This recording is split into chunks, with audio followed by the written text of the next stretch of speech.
श्री सचि सुता नवद्वीप बिहारी। जय हरि श्री हरि जय जय गौर हरि। जय हरि श्री हरि जय जय गौर हरि।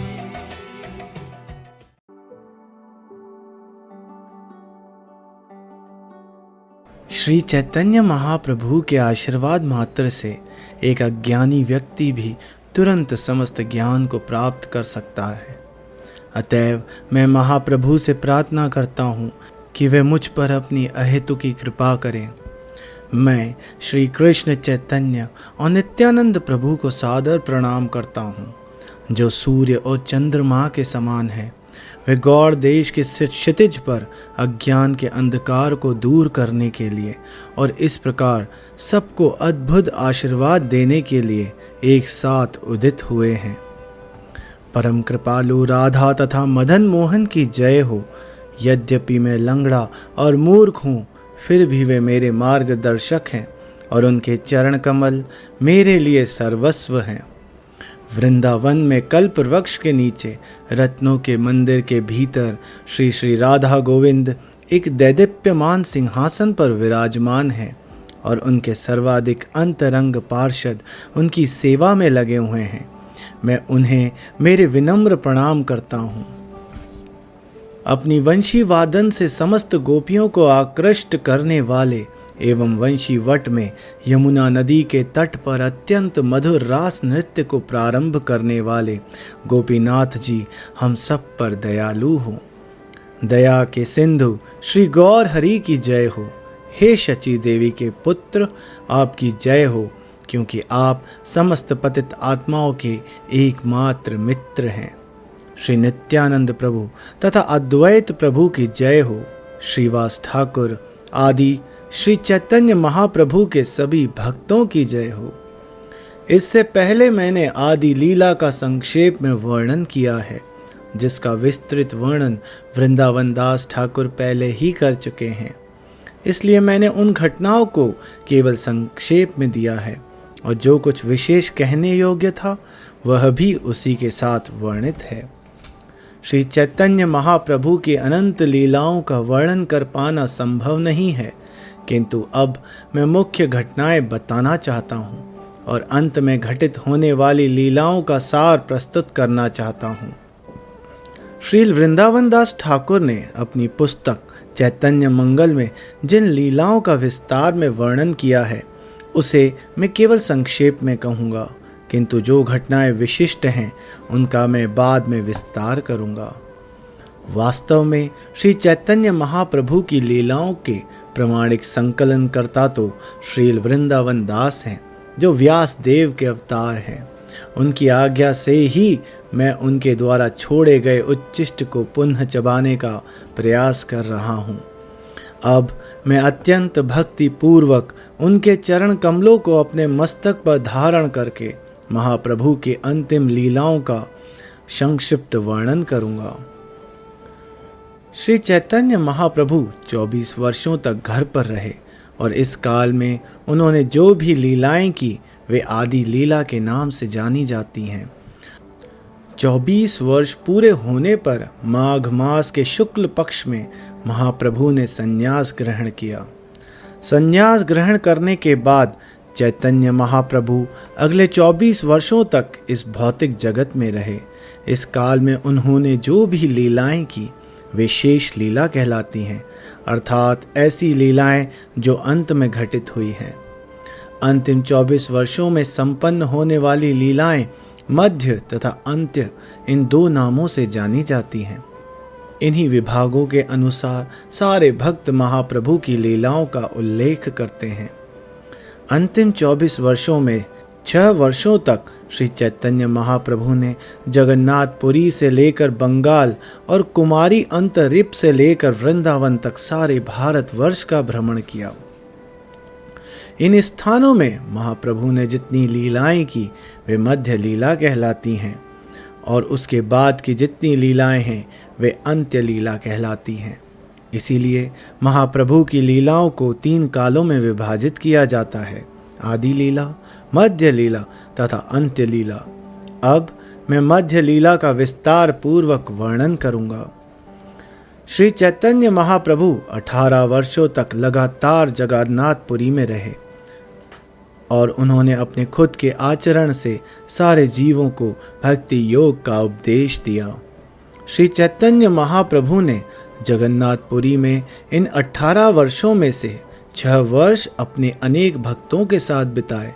उन्होंने कीर्तन तथा नृत्य द्वारा भगवान की प्रेमा भक्ति का प्रवर्तन किया।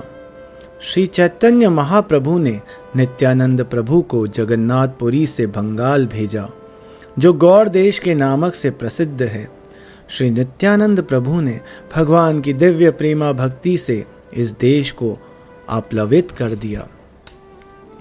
श्री नित्यानंद प्रभु स्वभाव से भगवान कृष्ण की दिव्य प्रेमा भक्ति करने के लिए अत्यधिक उत्साहित रहते हैं। अतएव जब भी श्री चैतन्य महाप्रभु का आदेश हुआ तो उन्होंने इस प्रेमा भक्ति का सर्वत्र वितरण किया।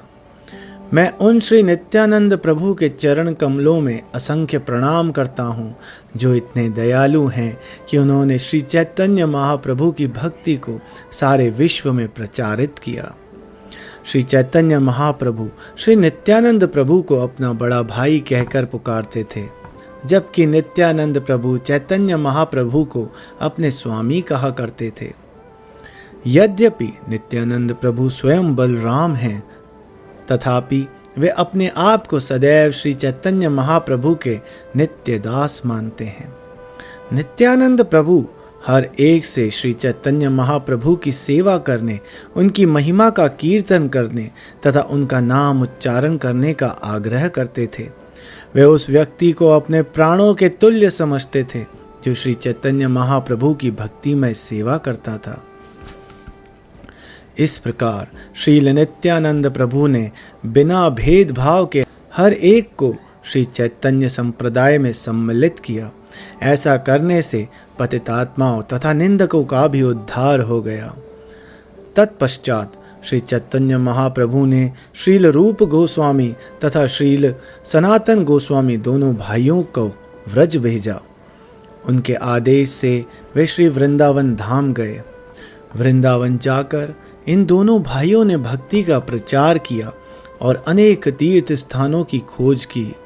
उन्होंने विशेष रूप से मदन मोहन तथा गोविंद जी की सेवा का शुभारंभ किया। रूप गोस्वामी तथा सनातन गोस्वामी दोनों ने वृंदावन में अनेक शास्त्र एकत्र किए और भक्ति विषयक अनेक शास्त्रों का संकलन करके इनका सार प्रस्तुत किया। इस प्रकार उन्होंने सारे धूर्तों तथा पतितों का उद्धार किया। इन गोस्वामियों ने समस्त गुह्य वैदिक साहित्य के विश्लेषणात्मक अध्ययन के आधार पर भक्ति का प्रचार किया। यह सब श्री चैतन्य महाप्रभु के आदेश की पूर्ति के निमित्त था। इस तरह कोई भी वृंदावन की सर्वाधिक गुह्य भक्ति को समझ सकता है। श्री सनातन गोस्वामी द्वारा रचित कुछ पुस्तकें इस प्रकार हैं: हरि भक्ति विलास, बृहद भागवत अमृत, दशम टिप्पणी तथा दशम चरित। मैंने सनातन गोस्वामी द्वारा रचित 4 ग्रंथों के नाम पहले ही दे दिए हैं। इसी तरह श्रील रूप गोस्वामी ने अनेक ग्रंथों की रचना की है जिनकी गिनती नहीं की जा सकती। अतएव मैं श्रील रूप गोस्वामी द्वारा रचित मुख्य ग्रंथों के ही नाम गिनाऊंगा। उन्होंने 1,00,000 श्लोकों में वृंदावन की लीलाओं का वर्णन किया है। श्री रूप गोस्वामी द्वारा रचित ग्रंथों में भक्ति रसामृत सिंधु, विधिगत माधव, उज्ज्वल नीलमणि तथा ललित माधव सम्मिलित हैं। श्रील रूप गोस्वामी ने दान केली कौमुदी, रत्वावली, लीला छंद, पद्यावली, गोविंद विरुदावली, मथुरा महात्मय तथा नाटक वर्णन नामक पुस्तकों की भी रचना की। भला श्रील रूप गोस्वामी द्वारा रचित शेष पुस्तकों की गिनती कौन कर सकता है। उन्होंने उन सब ग्रंथों में वृंदावन की लीलाओं का वर्णन किया है। गोपाल चंपू सर्वाधिक प्रसिद्ध एवं प्रभावशाली दिव्य ग्रंथ है। इस ग्रंथ में भगवान की सनातन लीलाओं की स्थापना की गई है और वृंदावन में भोगे जाने वाले दिव्य रसों का वर्णन विस्तार पूर्वक हुआ है। इस प्रकार श्रील रूप गोस्वामी, सनातन गोस्वामी तथा उनके भतीजे श्रील जीव गोस्वामी तथा लगभग उनका सारा परिवार वृंदावन में रहा और उन्होंने भक्ति पर महत्वपूर्ण पुस्तकें प्रकाशित करी। श्री चैतन्य महाप्रभु द्वारा संन्यास ग्रहण लेने के 1 वर्ष बाद श्री अद्वैत प्रभु के नेतृत्व में सारे भक्त उनका दर्शन करने के लिए जगन्नाथपुरी गए। जगन्नाथपुरी में रथ यात्रा महोत्सव में सम्मिलित होने के बाद सारे भक्त 4 मास तक वहीं रहे और चैतन्य महाप्रभु के साथ कीर्तन का परम आनंद लूटते रहे। विदाई के समय महाप्रभु ने सभी भक्तों से निवेदन किया, कृपा करके प्रतिवर्ष भगवान जगन्नाथ की गुंडिचा मंदिर तक की यात्रा देखने के लिए अवश्य आएं। श्री चैतन्य महाप्रभु के आदेश का पालन करते हुए सारे भक्त प्रतिवर्ष उन्हें मिलने आते थे। वे जगन्नाथपुरी में गुंडिचा उत्सव देखते और 4 मास के बाद अपने घर लौट जाया करते थे। लगातार 20 वर्षों तक इस प्रकार भेंट होती रही और स्थिति इतनी तीव्र हो गई कि महाप्रभु तथा भक्तगण एक दूसरे से मिले बिना सुख से नहीं रह पाते थे। महाप्रभु ने अंतिम 12 वर्ष में अपने हृदय के भीतर केवल कृष्ण की विरह लीला का आस्वादन करने में बिताया। श्री चैतन्य महाप्रभु इस विरह भाव में रात दिन उन्मत्त प्रतीत होते थे। कभी वे हंसते और कभी विलाप करते, कभी नाचते और कभी अत्यंत शोक में कीर्तन करते थे। ऐसे अवसरों पर श्री चैतन्य महाप्रभु जगन्नाथ जी के मंदिर जाया करते। उस समय उनकी मनोदशा ठीक ठीक उन गोपियों जैसी होती जिन्होंने दीर्घ विछोह के बाद कुरुक्षेत्र में कृष्ण के दर्शन किए थे। कृष्ण अपने भाई तथा बहन के साथ कुरुक्षेत्र आए हुए थे। रथ यात्रा के समय जब चैतन्य महाप्रभु रथ के आगे नृत्य करते थे तो वे सदैव निम्नलिखित 2 पंक्तियां गाते थे। सेत प्राण नाथ पाइनु, यह लागी मदन दहने झुरी गेनु। अर्थात मैंने अपने प्राणों के उन स्वामी को पा लिया है जिनके लिए मैं कामाग्नि में जल रहा था। श्री चैतन्य महाप्रभु इस गीत को दिन के दूसरे पहर में विशेष रूप से गाते और सोचा करते, मैं कृष्ण को लेकर वृंदावन लौट जाऊं। यह भाव सदैव उनके हृदय में उठता रहता। उस भावावेश में श्री चैतन्य महाप्रभु भगवान जगन्नाथ के समक्ष नृत्य करते समय एक श्लोक गाया करते थे जिसका अर्थ लगभग कोई भी नहीं समझ पाता। यह कुमार हरस एव ही वरस्ता एव चित्र शक्स्पास तेज उन्मीलित मालती सुरभय प्रौढ़ा कदम्ब अनिला साच एव अस्मि तथा अपि तत्र सुहृत व्यापार लीला विधुरेवारो रोधसी वेतसी तरुतले चेत समुत कंठते। अर्थात जिस व्यक्ति ने मेरी युवा अवस्था में मेरा हृदय चुरा लिया था वही अब पुनः मेरा स्वामी है। ये चैत्र मास की वह चांदनी रातें हैं, वही मालती फूलों की सुगंध है और वही मधुर वायु कदम्ब वन से आ रही है। अपने घनिष्ठ संबंध में मैं भी वही प्रेमिका हूँ, किंतु फिर भी मेरा मन यहाँ सुखी नहीं है। मैं रेवा नदी के तट पर वेतसी वृक्ष के नीचे उसी स्थान पर फिर से जाने के लिए ललायित हूँ। यही मेरी इच्छा है। यह श्लोक एक सामान्य भौतिक युवक तथा युवती की लालसा के समान लगता है, किंतु इसका वास्तविक गहन अर्थ एकमात्र स्वरूप दामोदर को ज्ञात था। संयोगवश रूप गोस्वामी भी एक वर्ष वहां उपस्थित थे। यद्यपि इस श्लोक का अर्थ केवल रूप दामोदर को ज्ञात था, किंतु रूप गोस्वामी ने श्री चैतन्य महाप्रभु से इसे सुनकर तुरंत एक अन्य श्लोक की रचना कर डाली जिसमें मूल श्लोक का अर्थ दिया गया था।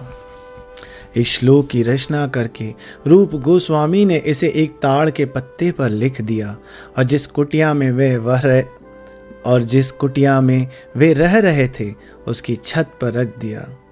इस श्लोक की रचना करके इसे अपने घर की छत पर रखने के बाद श्रील रूप गोस्वामी समुद्र में स्नान करने चले गए। इसी बीच श्री चैतन्य महाप्रभु उनसे मिलने उनकी कुटिया में आए।